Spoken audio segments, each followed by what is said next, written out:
downpour over Hollywood, the rain forcing people inside, a second time in a week, like a plague of locusts or dusty gray moths. The rain forcing people inside.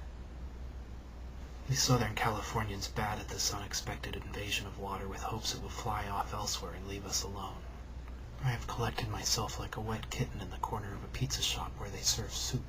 Across the street and down a few doors, not-so-proud men already humbled by meek embarrassment shrink further under umbrellas and step into the bathhouse on Ivar I called home until around 5 o'clock this morning. The management, miffed by my exploitation of the club's black vinyl mattresses, lukewarm showers, liquid soap, and stained white towels, has rescinded my membership and says I can't come back for a while. I suppose some of it has to do with a capacity problem, but I know the staff complained about my tendency to scream in my sleep. Regardless, exposure to all that gamey steam, chlorinated hot tub water, and odor semen has made my skin a little pruned and pale, and at my extremities I appear to have developed a rust-colored rash. My fingertips, the end of my nose, and my left eyelid shed tiny crimson flakes here and there, as if I am a gourmand sprinkling the world with cinnamon. Indeed, this is strange, and I have also begun to emit, though I don't know if anyone else has noticed, a low-pitched hum, punctuated at times by a gravelly whine when I cross my legs or reach out to pick up the plastic spoon from the thin vegetable broth in its sodden styrofoam bowl. This percolating mechanical din concerns me in a way I haven't felt since last summer when, well, I shouldn't get obsessive, should I? For speculation fertilizes worry.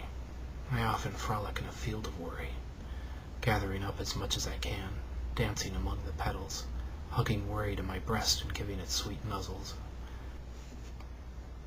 So I should avoid that, and be content to live for now with my stolen laptop, lifted off the corpse of my hospital roomie up in Laramie, to ignore the horror-laden possibilities beneath the surface of my saturated self, my soggy, decrepit, scrawny self, creaking at a linoleum table inside a B-graded food hole on the southwest corner of Hollywood and Ivar, on the edge of a boulevard where dreamy-eyed wannabes unload off the bus like marbles flooding out of the chute of that childhood game. An archaic contraption of unappreciated metaphor.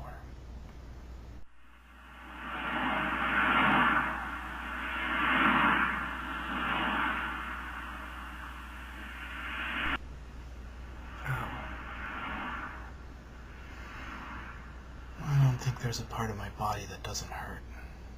The red, sandy soles of my feet hurt.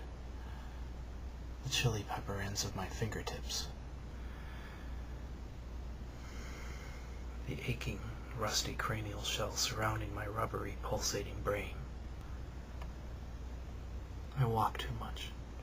I sit on concrete. I sleep in the wedge between the shrubbery and the fast food joint, or in the oily, littered alley by the all-night club. Sleep is not the right word, but it's the word in my laziness, my weariness I use, unable to muster up a thesaurus. I feel the passing cars roll over me in my intermittent dreams. Mentally I can explain away this disintegration by recalling all the wandering and all the rain,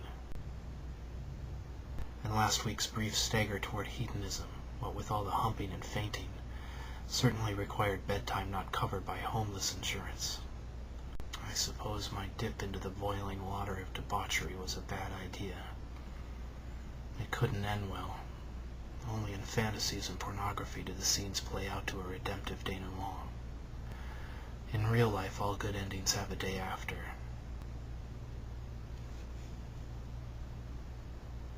So the fury of internal mechanisms and a scrubbing off of surfactants, making me more pocked earth than mudslide, my body as brambly thicket, concomitant nature and machinery, humanity with metal fatigue, you name it, the simile exists, continues, viciously, perhaps irreversible, endless. And I'm lonely. And I'm lonely, through all this drift and crash and transformation into corroded obsolescence. No one makes eye contact. No infectious flea will land on Eric, or a man hold out his hand.